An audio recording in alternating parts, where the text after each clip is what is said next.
की खजिए में बिना रजिस्ट्रेशन के रह रहे मौलवी को स्थानीय लोगों तथा पंचायत प्रतिनिधियों ने मौके पर किया पुलिस के हवाले। महज 5वीं पास मौलवी स्थानीय बच्चों को अवैध रूप से दे रहा था शिक्षा।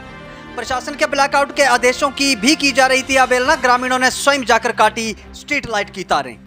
नमस्कार, आप देख रहे हैं आरके हिमाचल न्यूज। मैं रमन राणा हाजिर हूं दिन भर के कुछ ताजा अपडेट के साथ।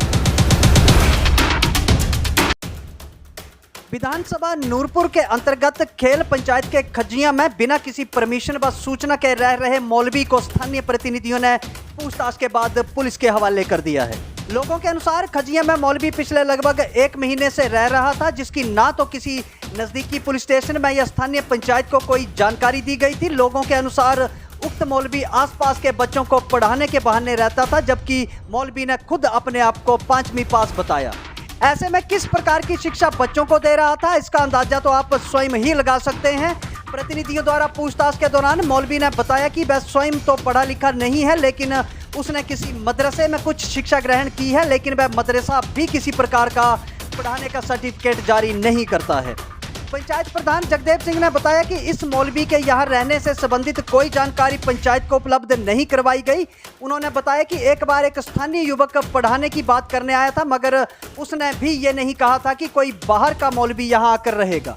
ब्लैकआउट के दौरान उक्त स्थान की स्ट्रीट लाइट पर प्रधान ने कहा कि उन्होंने पूरी पंचायत में लाउड स्पीकर से अनाउंस कर सबको जानकारी दे दी थी, मगर यहां मौलवी ने सभी आदेशों की अवहेलना की है। इसके लिए प्रशासन को सूचना दे दी गई है। फिलहाल मौलवी को दोनों पंचायत के लोगों व प्रतिनिधियों ने पुलिस के हवाले कर दिया है।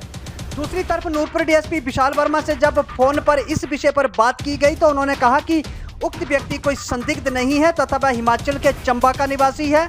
लोगों की शिकायत पर मौलवी लाल हुसैन पुत्र मोहम्मद खान निवासी कहलाला चंबा को पूछताछ के लिए पुलिस साथ लेकर आई है। उन्होंने कहा कि आपदा की इस घड़ी में हम सब अपनी अपनी जिम्मेदारी को समझें तथा किसी भी संदिग्धावस्था की सूचना तुरंत नजदीकी पुलिस स्टेशन में दें।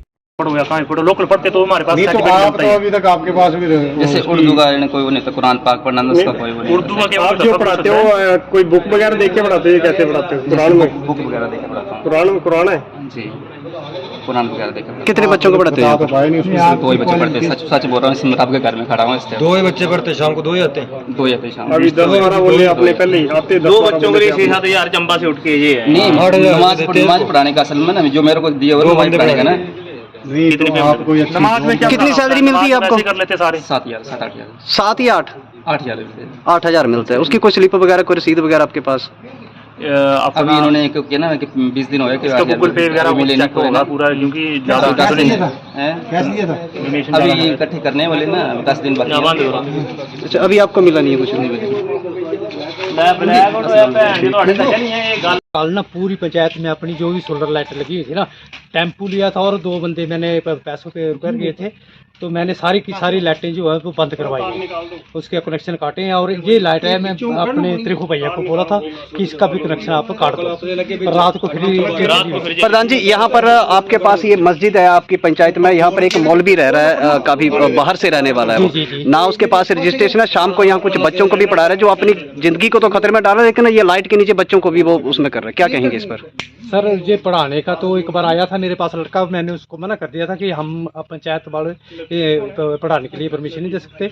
जहाँ अपने परमिशन लेनी है तो एसडीएम से लो, पुलिस से लो, वहाँ उच्च प्रशासन से लो, हम नहीं दे सकते। अभी इसके पास जो है वो कोई भी वैध डॉक्यूमेंट जो है वो नहीं पाया गया है किसी भी तरह का, तो क्या कुछ एक्शन जो है वो इसके खिलाफ आपकी तरफ से लिया जाए? जो प्रशासन इनके ऊपर कार्रवाई करेगा हम इसकी सूचना आप प्रशासन को दे रहे हैं? दे देंगे। Thank you.